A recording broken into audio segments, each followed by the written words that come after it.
the singular survival of wealthy Maisie Maybeyou.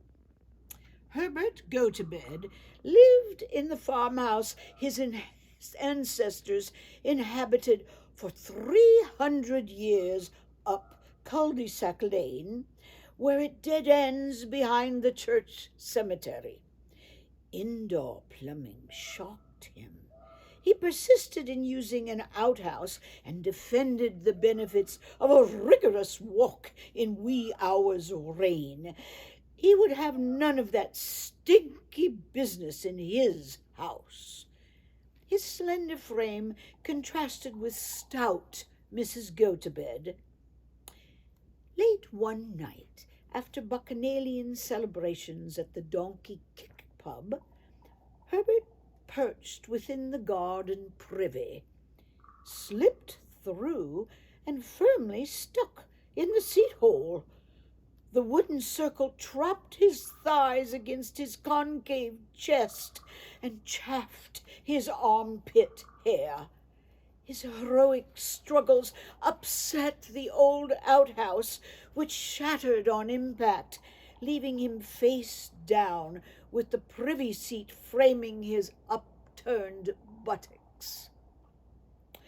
At 2 o'clock in the morning, when Mrs. Gotobed squinted out to see what caused the to-do, a full moon lit a peculiar sight, her beloved mooning the moon.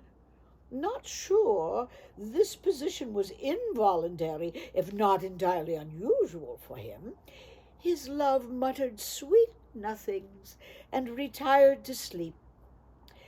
The struggle overworked Herbert's heart, and it failed.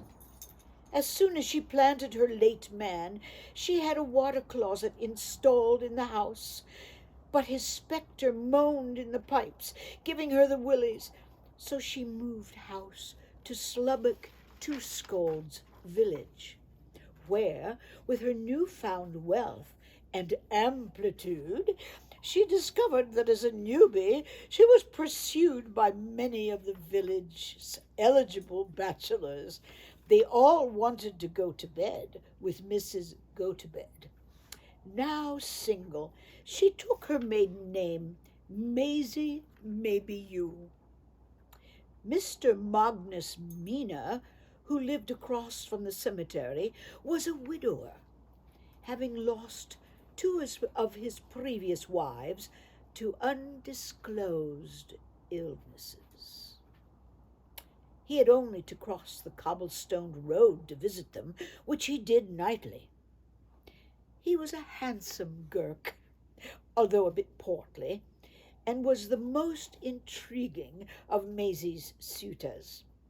He had one of the most beautiful gardens in the village, admired far and wide for color and blush of his roses and varieties of plants that were unusual and larger and more lush than any of his neighbors' smaller wannabe patches.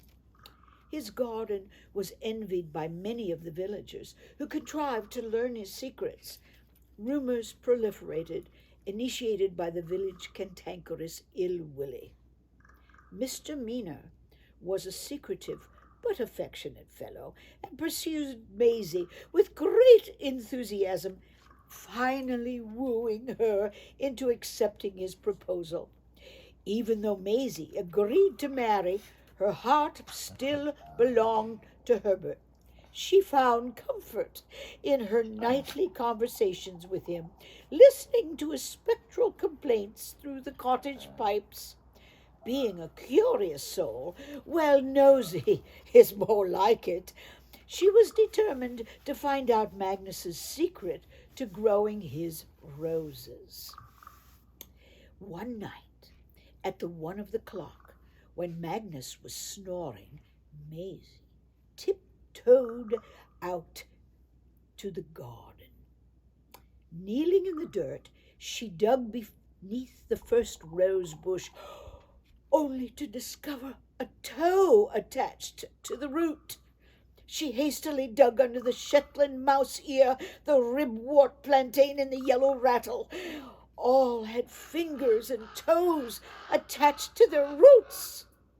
Realizing that her life was in precarious balance, she informed the village constable, who sympathized but claimed that Mr. Meaner couldn't be indicted for a felony, as his wives were already dead. He could only be arrested on a misdemeanor, which meant no prison sentence.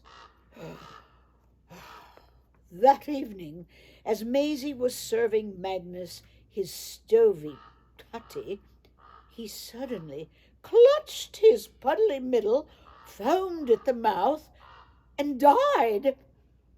He was buried in the cemetery next to his two former wives. Maisie continued to abide in the wee cottage, talking to Herbert through the pipes and making weekly visits to her departed Magnus. Over the years, her notoriety and fame grew as a gardener, and people came from far and wide, all over the shire, to admire her extraordinary roses.